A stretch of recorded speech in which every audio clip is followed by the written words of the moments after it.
കൃപേഷ് ശരത്ലാലും ഞങ്ങളുടെ എല്ലാം മനസ്സിൽ ജീവിക്കുന്ന രക്തസാക്ഷികളാണ്. രണ്ട് പീഞ്ചോമനകളെ നിഷ്ഠൂരമായി കൊലപ്പെടുത്തിയ മാർക്സിസ്റ്റ് പാർട്ടിയുടെ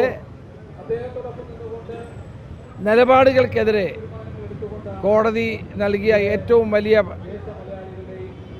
താക്കീതാണിത്. ഇത് പൂർണ്ണമായും ഞങ്ങൾ ഉൾക്കൊള്ളുന്നില്ല. കാരണം കൂടുതൽ ശിക്ഷ ഇവർ അർഹിക്കുന്നുണ്ട്. കൃപേഷ് ശരത്ലാലിനെ ഇത്ര നിഷ്ഠൂരമായി കൊലപ്പെടുത്തിയവർക്ക് കൂടുതൽ ശിക്ഷ നൽകണമെന്നാണ് ആ കുടുംബവും എല്ലാവരും ആവശ്യപ്പെടുന്നത്. അതുകൊണ്ട് തന്നെ കൂടുതൽ ശിക്ഷയ്ക്ക് വേണ്ടി തുടർന്നുള്ള നിയമ നടപടികളുമായിട്ട് തന്നെ മുന്നോട്ട് പോകും.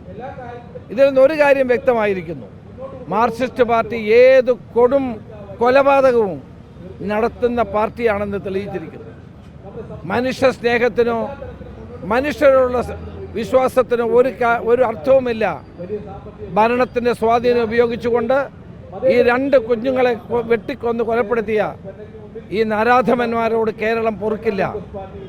ഈ ശിക്ഷ പോരാ എന്നുള്ള അഭിപ്രായം എല്ലാവർക്കുമുണ്ട്. അതുകൊണ്ട് കൂടുതൽ ശിക്ഷ അവർക്ക് നേടിക്കൊടുക്കാൻ വേണ്ടിയിട്ടുള്ള നിയമ പോരാട്ടങ്ങളുമായി തന്നെ മുന്നോട്ട് പോകും. കൃപേഷും ശരത്ലാലും ഈ നാട്ടിലെ മുഴുവൻ ജനങ്ങളുടെയും മനസ്സിൽ ജീവിക്കുന്നവരാണ്. എന്നിട്ടും ഈ കൊലപാതകളെ ന്യായീകരിക്കാൻ CPM ശ്രമിക്കുന്നു. എത്ര കോടി രൂപയാണ് പ്രതികളെ രക്ഷിക്കാൻ വേണ്ടി ചെലവഴിച്ചത്? എത്രയോ വലിയ വലിയ അഭിഭാഷകരെ കൊണ്ടുവന്ന് വാദിച്ചു. എന്നിട്ടും മാർക്സിസ്റ്റ് പാർട്ടി ഈ കൊല ചെയ്തിട്ടും അവരുടെ രക്തദാഹം തീർന്നിട്ടില്ല എന്നാണ് ഓരോ സംഭവങ്ങളും തെളിയിക്കുന്നത്. ആ കൊലപാതകളെ കാണാൻ പാർട്ടിയുടെ ജില്ലാ സെക്രട്ടറി പോകുന്നു. എന്താണ് ഇതിൽ നിന്ന് തെളിയുന്നത്? അതുകൊണ്ട് ഈ സമൂഹത്തെ മുഴുവൻ വെല്ലുവിളിച്ചുകൊണ്ട് ഭരണാധികാരം ഉപയോഗിച്ചുകൊണ്ട് ഈ കൊലപാതകത്തിന് നേതൃത്വം കൊടുത്ത CPM ഇതിന് മറുപടി പറയേണ്ടി വരും.